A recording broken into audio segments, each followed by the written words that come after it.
इतनी बड़ी तादाद में यहाँ संगठित होकर के हरियाणा प्रदेश के लोगों को ये सोचने पे विवश कर दिया है कि भविष्य अगर किसी का है तो वो जननायक जनता पार्टी का है। और ये सिलसिला हमारा अब रुकेगा नहीं। इसी महीने में हम दूसरी फरीदाबाद जिले की रैली का आयोजन भी करने जा रहे हैं। 6 अगस्त को इनसो का हमारा स्थापना दिवस है। उस दिन हिसार में एक विशाल जनसभा का आयोजन किया जाएगा और ये सिलसिला लगातार इसी तरीके से 10 के 10 लोकसभा क्षेत्रों में आप लोगों के बीच में चलेगा। उसमें आपका सहयोग, आशीर्वाद, प्यार और दुलार चाहिए, क्योंकि प्रजातंत्र में जनशक्ति सबसे बड़ी शक्ति है। सिरों की गिनती से ही निर्णय होता है कि कौन ताकतवर है। आपके समक्ष पुरानी पार्टी से जब हम अलग हुए तब हमने पुरानी पार्टी के लोगों को कहा कि ये झंडा आपका, डंडा आपका, पार्टी का चुनाव चिन्ह आपका, पार्टी का फंड आपका, ये 20 विधायक आपके, 23% वोट आपके, आप इन्हें संभाल करके रखो।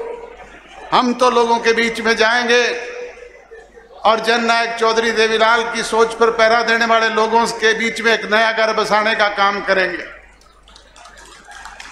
मुझे ये कहते हुए अफसोस होता है कि 9 महीने में 20 विधायकों वाले 1 पर आ गए, 23% वोट से 1.5% पर सिमट गए।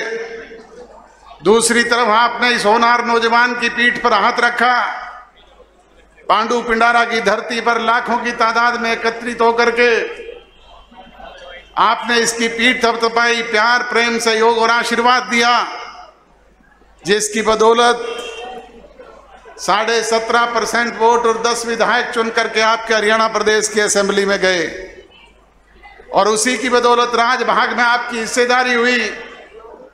बुजुर्ग और नौजवान दोस्तों, आज राजभाग की हिस्सेदारी की बदौलत ही ये मंत्री आपके बीच में खड़े होकर के, उप मुख्यमंत्री आपके बीच में खड़े होकर के आज 1100 करोड़ रुपए की घोषणाएं कर रहे हैं।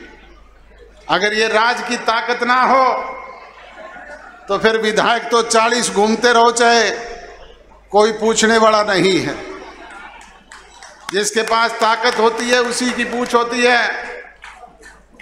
आपको याद होगा, विपरीत परिस्थितियों में हरियाणा प्रदेश में आपकी सरकार ने जननायक चौधरी देवीलाल की सोच पर पहरा देने वाले लोगों के बीच में किए गए वायदों को कानूनी रूप से अमली जामा पहनाने का काम किया और 75% से ज्यादा वायदे इन 3.5 वर्ष में हमने पूरे किए हैं।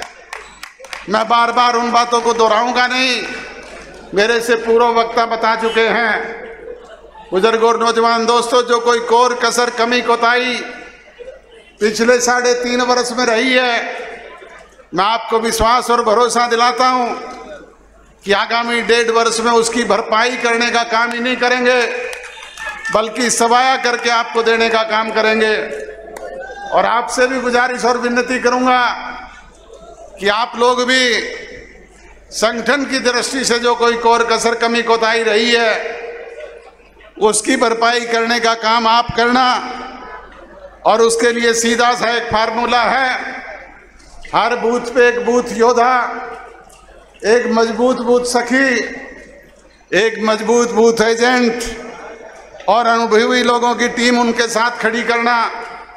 अगर इस तरह का संगठन खड़ा करने में आप कामयाब रहे तो फिर मिशन 2024 को कोई रोकने वाला नहीं।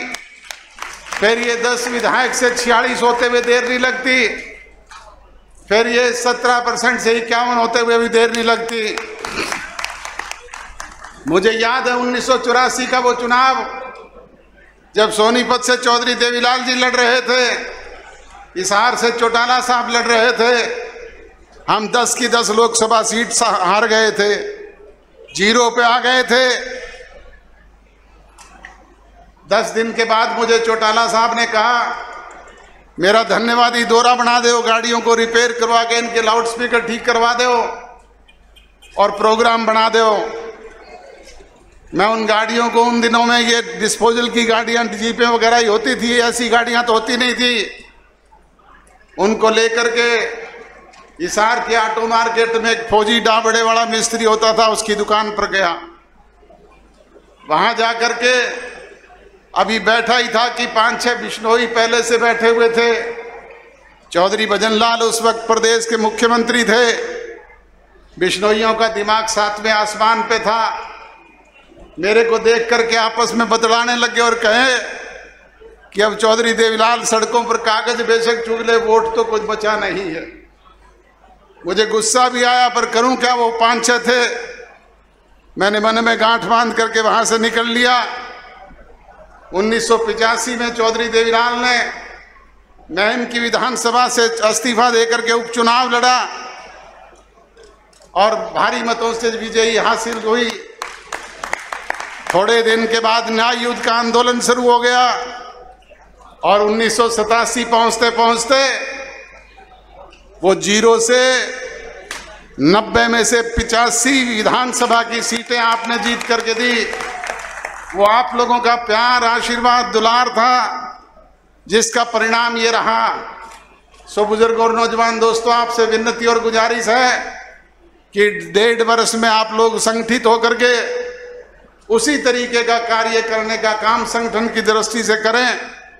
निश्चित तौर पर सार्थक परिणाम आपको देखने को मिलेंगे और मिशन 2024 पूरी तौर पे आपकी इच्छाओं के अनुरूप होगा।